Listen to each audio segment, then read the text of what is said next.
if Checo loses P2, is his seat up for more scrutiny? Yeah. Certainly, from an outside point of view. That gap's gone down from 30 to 19 points. I'm sorry. I know we have spoken. I know we have spoken about Checo potentially more than any other topic, maybe in this podcast's history. Yeah. But, guys. The lights are brighter at the top. If Sergio Perez does not finish second in that car, that might be one of the biggest crimes we've ever seen in Formula One.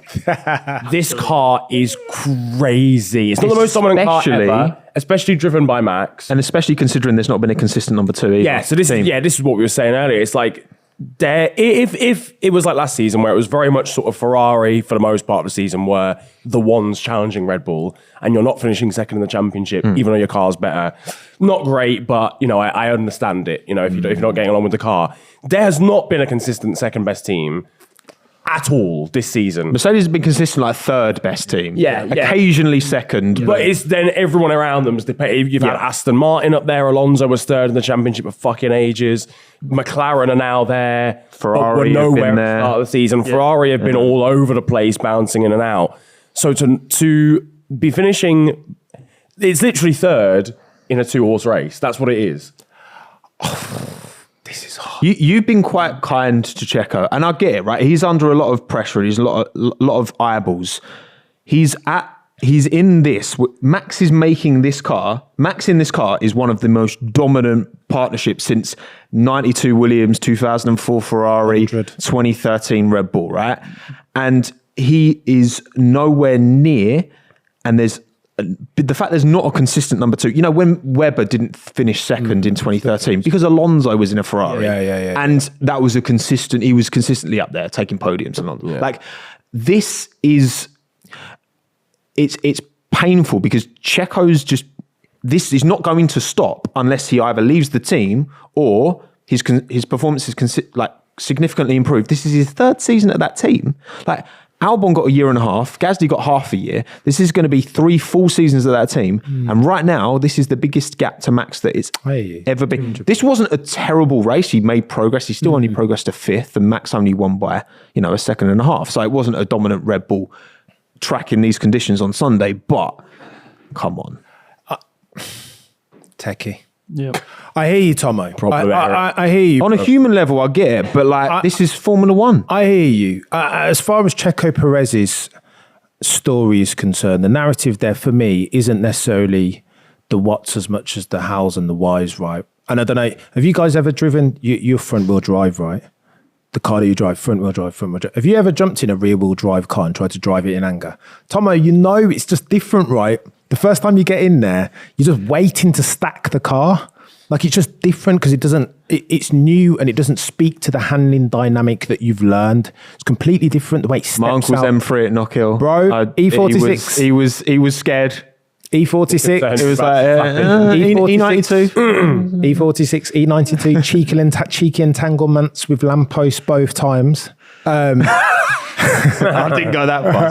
See, I kept it out of the wall. There's no lamppost at Knockhill, to be fair. I'd be concerned if you hit a lamppost at Knockhill. I only say that to say that it's really difficult, even at the upper echelons of motorsport. If you jump behind the car, regardless of how brilliant that car is, if it doesn't speak to the way that you like to interact with a car, it's always going to be bloody difficult. Even if you're Jim Clark or Fangio or Luke, it doesn't matter how good you are.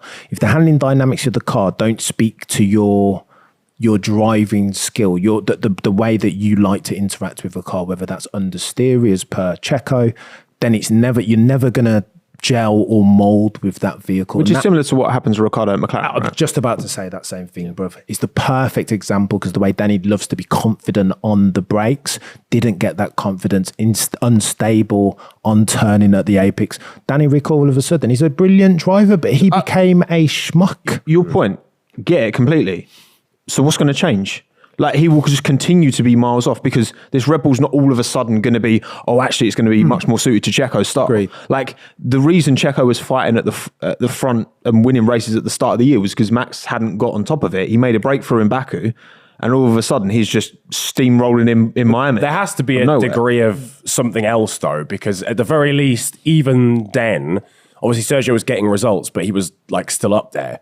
He's not even up there at the moment. And I think that's where the confidence That's more probably that's the comes confidence hit of like, oh shit, I've just started getting battered. Now I've got to overdrive the car, and we're seeing him make those mistakes in Yeah, I qualifying agree. because he's overdriving. I have a feeling, I said it before, right? I've had a feeling for the longest time that Checo's fallen victim of the pressures around Red Bull, Helmut Marko's very dodgy, xenophobic comments, all that stuff as a collective, as a package, can't have helped him, right? Yeah. But Crofty said it the other day. I think that there is a degree of responsibility that Checo Perez has got to take for this stuff. Again, he's rocked up. Has he been match fit for the past 4 to 6 months?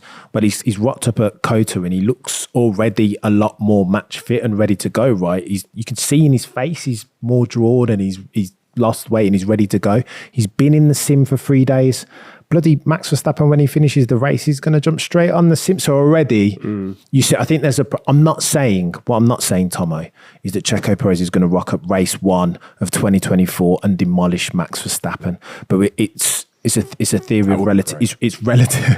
Could you imagine? Relatively though, right? He can improve. But that's not what knows how. That's not what Red Bull are asking, are they? Bang. That's not what they want. Like, is this gap? Because there is a clear one too. Yeah. Red Bull don't have to worry about the issue that Mercedes potentially might have if they're fighting for a championship, and that's who they. Ferrari maybe have that issue because science is sometimes close. Maybe McLaren, obviously, Lando is still clear of Piastri, but like, is this actually a problem for Red Bull? Do you think? It will be in a championship fight. We saw in 21 that, yes, Checo had his moments where he was the perfect number 2 for Max. Abu Dhabi, Turkey as well. But actually, at points, he could be just miles behind Lewis and not helping him. And then in a tight constructors fight as well, Valtteri was the difference maker in that because he was able to get more out of the car and perform better than Checo did. Well, his qualifying record was so good that he was always up there to then just finish second. Checo was a way better number 2 to Max in 21 than Valtteri was to Lewis. Absolutely. Valtteri was nowhere. Absolutely. But I think for Red Bull, they want somebody that is going to support Max. They've had the 2 alphas in the car. They had the problems with Seb and Mark in 2010 when they were both in the hunt for the championship and potentially could have cost each other the championship had strategy not gone wrong in Abu Dhabi. But for Red Bull, it's clear they want somebody that can guarantee P2 and not be sort of scrapping around and potentially costing them a Constructors' Championship, even if Max does win the drivers. The qualifying head-to-head just came up on the screen there between Verstappen and Perez. It was 16-2. Destruction. Fucking hell, I didn't know it was that bad. And the gap's like about half a second, I think. It's maybe a bit more than half a second. A second's so much these days, though. That's chaos, bro. That's mental. You could get away with being half a second. No, it's slower, bad. Like It's bad, Niran. You can't now. That's bad, crazy. But you can't. Your guy Albon talked about the handling dynamic that Max Verstappen likes, right? Yeah, You've got crazy on the nose. You've got to turn down your steering sensitivity on the RB19. It's twitchy, man. It's like the front end is bonkers. All over the place. So a man in Checo Perez that loves understeer, that's all about the rear end, like the head, that the rascasses, feathering the throttle. That's his strength, right? In addition to managing tyre deg. That just doesn't suit him. You're never going to get the best out of Checo Perez in that car, sadly.